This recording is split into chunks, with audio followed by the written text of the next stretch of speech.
Isang mapagpalang araw sa atin lahat mga kapatid. Ako muli si Adrian Bernales ng Batch 3 at itong aking daily devotion. At ngayong araw ay pag-uusapan natin ay kung masyado ka na bang komportable or incarnation. At ang Bible verse natin ngayong araw ay Colossians chapter 2 verse 9. Sinasabi sa ating scripture ngayong araw ay for in Him dwell all the fullness of the Godhead bodily. Minsan mga kapatid, sa sobrang komportable natin, ay nakakalimutan natin kung gaano ka-sacrificial ang ginawa ni Jesus para sa atin.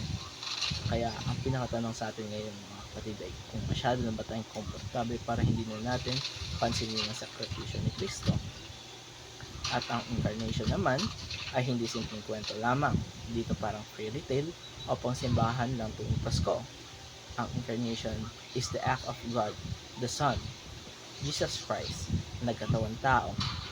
He became a fully human while staying fully divine. Hindi lang siya parang nag-anyong tao lang, kundi tunay na tao siya mga kapatid. Ibig sabihin nito, naranasan niya ang gutom, pagod, uhaw, betrayal, kalungkutan, at lahat ng human emotions ay kanyang nanas. Unang-una, the incarnation proves Christ's sacrificial love. Imagine ba natin kung gaano kabigat ang sakripisyo ni Kristo para sa ating pagmamahal? Ang Diyos na iniwan ng kalangitan para maranasan ang kahirapan natin dito sa lupa. Para saan? Upang mahalin tayo mga kapatid. Hindi niya kailangan gawin yon, pero pinili niya. Dahil na mahal niya tayo, hindi niya tayo minahal mula sa malayo, minahal niya tayo habang kasama niya tayo nagdurusa. At yan ang tunay na pagmamahal mga kapatid. Dalawa, the incarnation proves Christ's sacrificial giving.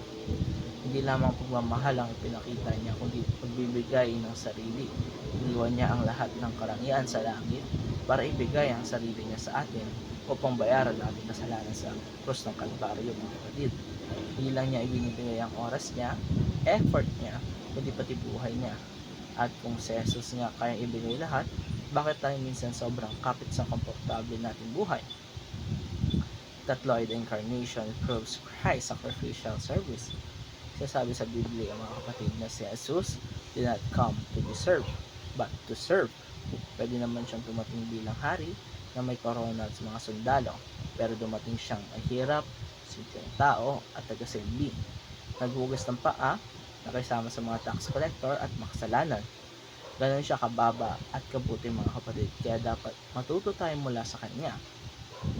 At para naman sa ating application ngayong araw, ay una-una love Jesus with every fiber of your being. Hindi lang tuwing Sunday, hindi lang kapag may problema, kundi araw-araw dapat. Pagising pa lang natin ay mahalin na natin siya. Sa maliliit na desisyon natin, pakita natin na mahal natin siya. Kung gaano niya tayo kamahal, dapat ganoon din tayo magmahal sa kanya. Kalawa, lay down your comfort in order to serve. Minsan, nakakaransay ng katabaran. Minsan, mas gusto natin magpahinga kaysa tumulong. Pero kung si Jesus, iniwan ng langit para sa atin, bakit hindi natin ito magawa? Bigay natin ang oras natin para maglingkod sa pamilya man, kaibigan, simbahan, o kahit sa mga hindi natin kilala. Paglilingkod na hindi madali, pero totoo. Kaya mga kapatid, ganito na lamang kaimportante na maintindihan natin na si Kristo ay nagkatawang tao at siya ay isang fully human at fully God. Dapat maintindihan natin na si Kristo ay hindi half na tao at half na Diyos. Maintindihan dapat natin na siya ay fully human at fully God. Kaya mga kapatid, dito tatapos ang aking daily devotion. Maraming salamat sa panonood.